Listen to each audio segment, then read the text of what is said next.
بسم اللہ الرحمن الرحیم۔ السلام علیکم۔ لوگ میرے بھائی کے بارے میں طرح طرح کی باتیں کرنے لگے تھے، کیونکہ میرے بھائی کی کئی شادیاں ہو چکی تھیں۔ سہاگ رات کو ہی دلہن کی چیخ کی آواز آتی اور صبح وہ اپنے کمرے میں مردہ پائی جاتی۔ جب بھائی کی چوتھی شادی ہوئی تو دلہن کی جگہ میں کمرے میں چلی گئی۔ آدھی رات کو میں نے ایسا منظر دیکھا کہ آج میرا دل بری طرح دھڑک رہا تھا۔ رات کے 10 بجے کا وقت تھا۔ مجھے 1 سال پرانی باتیں پھر سے یاد آ رہی تھیں۔ اس دن یہی وقت تھا جب بھیا کی تیسری شادی ہوئی تھی۔ ہم سب لوگ خواب خرگوش کے مزے لے رہے تھے کہ بھیا کے کمرے سے چیخ کی ہلکی سی آواز سننے کو ملی تھی، اور پھر جو صبح ہوا اس نے ہم سب گھر والوں کو دہلا کر رکھ دیا تھا۔ ہماری نوشین بھابی، جنہیں ہم اس قدر پیار سے بیاہ کر لائے تھے، وہ اب ہمیں ہمیشہ کے لیے چھوڑ کر جا چکی تھیں۔ ان کی اچانک موت پر سب لوگ حیران رہ گئے۔ اگر ہماری رشتہ داری نہ ہوتی تو شاید نوشین کے اماں ابا ہم لوگوں پر کیس کر دیتے۔ بھابی کے چہرے کی حالت بتا رہی تھی کہ وہ کس قدر اذیت میں رہی ہوں گی۔ بھابی کا چہرہ سیاہ پڑ چکا تھا اور ان کے منہ سے جھاگ بہہ رہا تھا۔ ایسے لگ رہا تھا جیسے انہیں جان سے مار دیا گیا ہو، لیکن بھیا پر کوئی ایسا الزام لگانے کا سوچ بھی نہیں سکتا تھا۔ وہ نہ صرف رحم دل تھے بلکہ انتہائی شریف طبیعت کے مالک تھے۔ خیر، کچھ عرصہ بھابی کا سوگ منانے کے بعد ہم نے اپنے بھائی کے لیے ایک بار پھر لڑکی کی تلاش کرنا شروع کر دی۔ اس بار ہمیں بہت خوبصورت لڑکی ملی تھی۔ میری بھابھی شازیہ کو جو بھی دیکھتا رشک بھری نگاہوں سے دیکھتا۔ شادی ہوئی تو میرا دل دھڑک رہا تھا۔ نہ جانے کیوں مجھے لگ رہا تھا کہ آج رات شازیہ بھابھی بھی اس زندگی سے ناتا توڑ کر ہم سے بہت دور چلی جائیں گی۔ آخر نوشین بھابھی کے ساتھ بھی تو ایسا ہی ہوا تھا۔ تب میں نے دل میں سوچا کہ اب میں ایسا نہیں ہونے دوں گی۔ لیکن ایک جیسی اموات ہونے کی وجہ تو ظاہر ہے کہ اس کے پیچھے کوئی نہ کوئی ہاتھ ہے۔ شازیہ کو ہم جس خاندان سے بیاہ کر لائے تھے اس کے ماں باپ بہت غریب تھے۔ اس کے باوجود انہوں نے اپنی بیٹی کا رشتہ ہمیں دے دیا تھا۔ ہم ان کے مشکور تھے، مگر شادی کے دن میں نے اپنے دل میں تہیہ کر لیا کہ شازیہ بھابھی کے ساتھ وہ سب نہیں ہونے دوں گی جو میری باقی بھابھیوں کے ساتھ ہوا۔ میں نے شازیہ بھابھی کے ساتھ بات کرنا شروع کر دی۔ رات کو جب دلہن کو اس کے کمرے میں لے کر گئے تو میں اس کے پاس ہی بیٹھی رہی۔ وہ بہت ڈری سہمی معصوم سی لڑکی تھی۔ میں اس سے باتیں کرتی تو وہ جواب دیتی جاتی۔ اس نے خود سے کوئی بات نہیں کی۔ تب میں نے کہا، آج رات میں یہیں رہ جاتی ہوں، کیونکہ ہماری پچھلی بھابھیوں کے ساتھ جو ہو چکا ہے میں تمہارے ساتھ نہیں ہونے دینا چاہتی۔ اس نے خوف زدہ نگاہوں سے میری طرف دیکھا۔ کیا ہوا تھا ان کو؟ میں نے اسے سمجھایا کہ آپ ڈرو نہیں۔ وہ کسی بچی کی طرح ہاتھ باندھے بیٹھی رہی۔ میں رات کو اس کمرے میں ٹھہرنا چاہتی تھی، مگر جب تھوڑی دیر کے بعد بھیا آئے تو اماں نے مجھے کمرے سے باہر جانے کو کہا، مگر مجھے چین کہاں تھا۔ میں اماں اور بھیا دونوں سے لڑ پڑی۔ اماں آپ نہیں جانتی پچھلی بھابھیوں کے ساتھ کیا ہوا۔ انہیں بھی اکیلا چھوڑ دیں گے تو کیا ہوگا۔ میں یہیں رہنا چاہتی ہوں۔ مجھے دیکھنا ہے کہ آخر ایسا کیا ہوتا ہے۔ ہو سکتا ہے اماں ہمارے جاگنے سے وہ افسوسناک واقعہ ٹل جائے۔ اب ایسا کچھ نہیں ہوگا، اماں نے مضبوطی سے کہا۔ اماں آپ نے پہلے بھی ایسا ہی کہا تھا، اس کی کیا گارنٹی ہے کہ کچھ نہیں ہوگا۔ میری ضد پر اماں سوچ میں پڑ گئیں۔ بھیا بھی ڈر رہے تھے۔ پھر بھیا خود ہی کہنے لگے، نازیہ تم ایسا کرو، اسی کمرے میں سو جاؤ، میں صوفے پر لیٹ جاتا ہوں۔ ہو سکتا ہے کہ رات کو کوئی ایسا واقعہ پیش آئے تو ہم دونوں کی ضرورت پڑے۔ مجھے خود اس واقعے کی سمجھ نہیں آتی۔ میں چاہتا ہوں کہ تم یہیں رکو۔ بھائی کی بات سن کر میں نے اللہ کا شکر ادا کیا کہ آج میں بھابھی کی جان بچانے میں کامیاب ہو جاؤں گی۔ تھوڑی دیر کے بعد میں نے کمرے کی روشنی بجھا دی اور کمرے میں ہلکا سا لیمپ جلا دیا۔ شازیہ مجھ سے باتیں کرتے کرتے اجلے عروسی میں ہی سو گئی۔ تب اچانک میری نظر سامنے والے کمرے پر پڑی جہاں مجھے ایک سایہ سا نظر آیا۔ میں ہڑبڑا کر اٹھ بیٹھی، یا اللہ نہ جانے کیا ہونے والا ہے۔ کہیں کوئی بھابھی کا دشمن تو نہیں جو ان کی جان لینے آ رہا ہے۔ اس شخص کا سایہ آگے کی طرف بڑھ رہا تھا اور وہ کالے رنگ کے لباس میں ملبوس تھا۔ اس کا قد کافی اونچا لگ رہا تھا۔ یہ دیکھ کر میرا وجود کانپنے لگا۔ اس سے پہلے کہ وہ شخص ہمارے کمرے تک آتا میں نے چیخ ماری اور بھیا کو جگا دیا، بھیا اٹھو، وہ آ گیا، وہ بھابھی کو مارنا چاہتا ہے، میں جنونی انداز میں کہے جا رہی تھی۔ بھائی بھی آنکھیں ملتا اٹھ کھڑا ہوا، کہاں ہے وہ، کون ہے، کس کی بات کر رہی ہو؟ بھائی مجھ سے پوچھنے لگے۔ بھیا، وہ شخص کمرے کے دروازے پر کھڑا تھا، وہ ابھی ادھر کو ہی آ رہا تھا۔ اسی افراتفری میں شازیہ بھابھی بھی اٹھ کر بیٹھ گئیں۔ وہ بہت ڈری ہوئی لگ رہی تھی۔ بھیا کچھ سمجھ نہ پا رہے تھے کہ اس صورتحال میں کیا کریں۔ اب سوائے اس قاتل کا انتظار کرنے کے اور کوئی راستہ ہمارے پاس نہیں تھا۔ تب بھائی نے عقل مندی یہ کی کہ کمرے کے فون سے دوسرے بھائیوں کو فون کر کے جگا دیا کہ ہمارے کمرے میں کوئی آ رہا ہے، تم لوگ باہر آ کر دیکھو۔ اگر کوئی خطرے کی بات نہ ہوئی تو ہم باہر آ جائیں گے۔ باقی بھائی اور ہمارے رشتہ دار دوڑے دوڑے آئے۔ سبھی نے روشن کر کے راہداری کو دیکھا مگر وہاں کوئی نہیں تھا۔ سب کے سامنے میری بہت بےعزتی ہوئی۔ میں نے تو خود واضح اپنی آنکھوں سے وہ سایہ کمرے کی طرف آتے دیکھا تھا، مگر کسی کو نہ پا کر اب سبھی مجھے مشکوک نظروں سے دیکھ رہے تھے۔ خیر سب لوگ اپنے کمروں میں چلے گئے، ہمیں کیا نیند آنی تھی۔ رات کے 3 بجے کا وقت تھا۔ میں نے جا کر تہجد کی نماز پڑھی، وضو کیا اور پھر فجر کی نماز کا انتظار کرنے لگی۔ شازیہ بھابھی بھی پریشان تھی۔ اس سارے ہنگامے میں اسے کیا نیند آتی۔ اس نے اپنا عروسی لباس تبدیل کیا، ہم سب نے اکٹھے نماز ادا کی۔ نماز کے بعد میں اپنے کمرے میں چلی گئی، دیکھا تو اماں بھی تسبیح پڑھ رہی تھیں۔ میں نے اماں کو ساری بات بتا دی۔ میری بات پر وہ ہمیشہ یقین کیا کرتی تھیں، چاہے کوئی میری بات مانے یا نہ مانے۔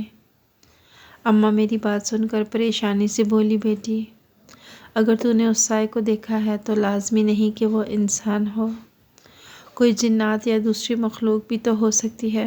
اماں کی بات سن کر میں سوچ میں پڑ گئی۔ بات تو اماں کی بھی 100% درست تھی۔ ہو سکتا ہے کہ بھائی پر کوئی جن زادی عاشق ہو، میں نے دل میں سوچا۔ اسی وجہ سے بھائی کی تینوں بیویاں موت کے گھاٹ اتار دی گئی ہوں۔ اب ساری بات میری سمجھ میں آ گئی تھی۔ اماں نے بھی میری بات سے اتفاق کیا اور کہنے لگی، تمہارے بھائی پر کسی چیز کا سایہ ہے، ہمیں اس کا حل نکالنا پڑے گا۔ تب اماں نے اپنی ایک منہ بولی بہن سے بات کی۔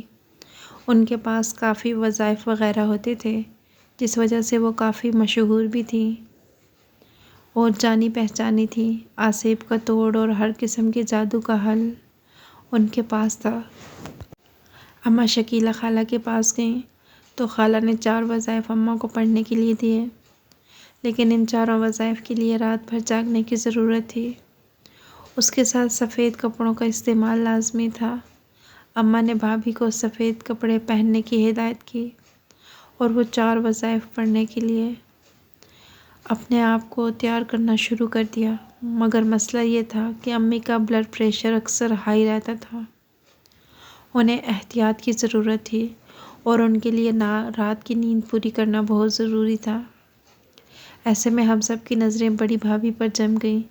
بڑی بھابھی کو بیوہ ہوئے تقریباً 6 سال گزر گئے تھے۔ ہم سب ان کی بہت عزت کرتے تھے۔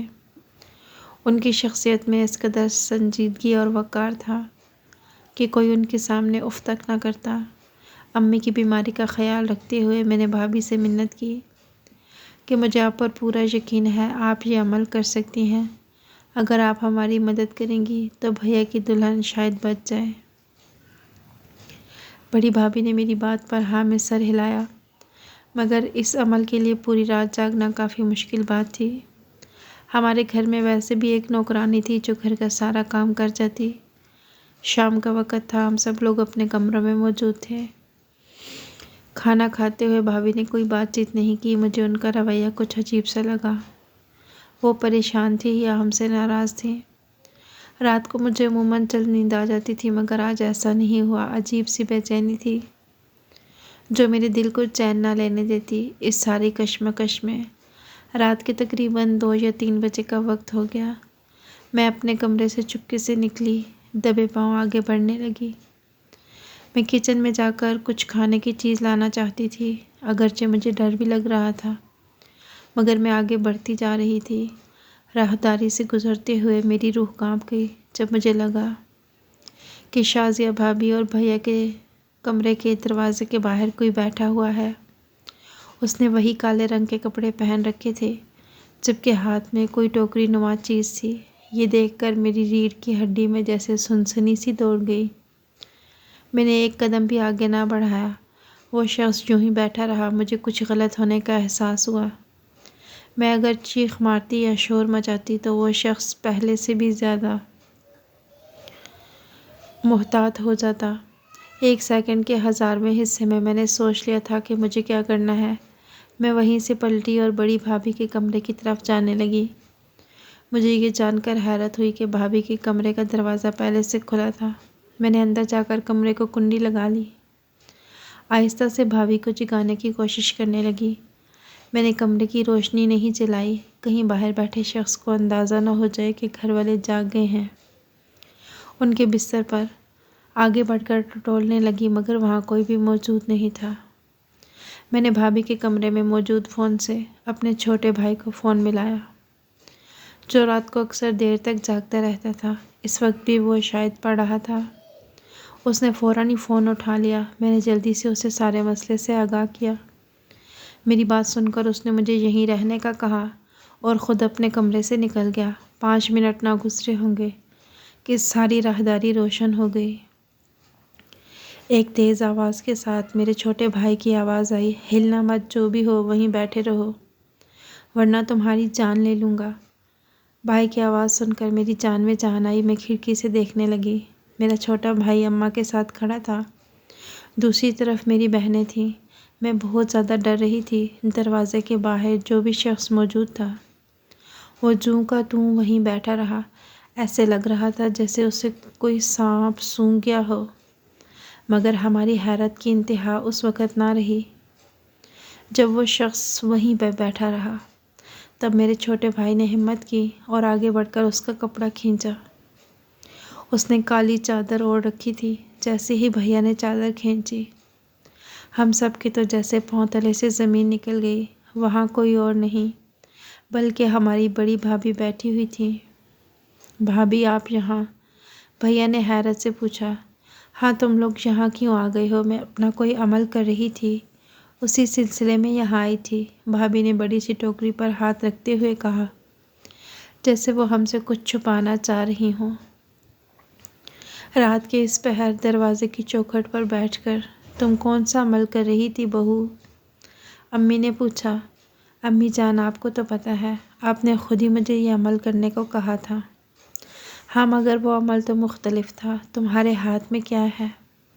ممی نے آگے بڑھ کر بھابھی سے ٹوکری لے لی اور جب ٹوکری کا ڈھکن اٹھایا تو خدا کا شکر ہے کہ بچت ہو گئی۔ اس میں ایک عدد زہریلا ناگ موجود تھا۔ اس ناگ کا ایک ہی ڈنگ انسان کی جان لینے کے لیے کافی تھا۔ خدایا، یہ تم نے اپنے پاس کیوں رکھا ہے؟ کہیں تم پاگل واگل تو نہیں ہو گئی؟ امی نے بہو پر برستے ہوئے کہا۔ نہیں امی جان، یہ تو بس عمل کے سلسلے میں رکھا تھا، آپ کو معلوم تو ہے ایسے عوامل کے لیے کیا کچھ نہیں کرنا پڑتا۔ بھابھی کا چہرہ لال ہو رہا تھا۔ ان کی گھبراہٹ صاف بتا رہی تھی کہ وہ جھوٹ بول رہی ہیں۔ امی نے کہا، میں نہیں مانتی، تم نے کالے رنگ کے کپڑے پہن رکھے ہیں اور پھر یہ تو سوائے موت کے عمل کے اور کچھ نہیں ہوتا۔ اماں کی آخری بات نے ہم سب کو چونکا کر رکھ دیا تھا۔ کیا اس کا مطلب یہ تھا کہ بڑی بھابھی؟ نہیں، اس سے آگے تو ہم سوچ بھی نہیں سکتے تھے۔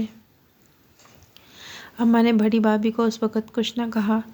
ان سے سانپ لے کر چھوٹے بھائی سے کہہ دیا کہ اسے جا کر کہیں ویرانے میں چھوڑ دو یا کسی سپیرے کو دے آؤ۔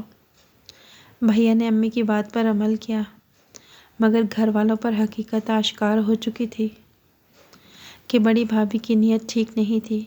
اس کے 1 ہفتے بعد اماں نے اپنی تحقیق جاری رکھتے ہوئے میری ایک ڈاکٹر کزن کو بلوایا، اس سے سانپ کا ذکر کیا، اسے ساری بات سمجھائی تو وہ یہی کہنے لگی کہ آپ کی تینوں بہوؤں کی موت اسی سانپ کے کاٹنے سے ہوئی تھی۔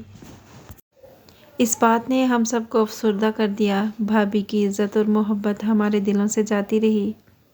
ہم سوچ بھی نہیں سکتے تھے کہ چھوٹے بھیا کو پانے کے لیے وہ اس حد تک بھی کر سکتی ہیں۔ حالانکہ ہم سب نے انہیں عزت دی، مان دیا، اپنے گھر میں ایک فرد کی طرح رکھا، ان کے بیوہ ہو جانے کے بعد بھی کسی قسم کا فرق نہ کیا۔ مگر انہوں نے ایک بڑا جرم کیا تھا، اور آپ تو جانتے ہیں کہ قتل کے جرم کی کوئی معافی نہیں۔ مگر ہم عورت ہونے کے ناطے ان پر الزام لگا کر انہیں تھانے کے چہری کے چکر نہیں لگوانا چاہتے تھے۔ اماں کہتی ہیں کہ اس عورت کو اس کے کیے کی سزا خدا خود ہی دے گا، ہم اس کے معاملے میں کچھ نہیں کہیں گے اور اللہ کے عذاب کا انتظار کریں گے۔ مگر میں سمجھتی ہوں کہ بھابھی کو سزا ہونی چاہیے، اس کو قانوناً اس جرم کا مزہ چکھانا چاہیے جو انہوں نے محض اپنی خواہشات کے حصول کے لیے کیا۔ اس بارے میں آپ کیا کہتے ہیں؟ مجھے اپنی رائے سے ضرور آگاہ کیجیے گا۔ ویڈیو پسند آئی ہو تو اسے لائک کیجیے گا۔ مزید ایسی اچھی ویڈیوز دیکھنے کے لیے چینل کو سبسکرائب کیجیے گا۔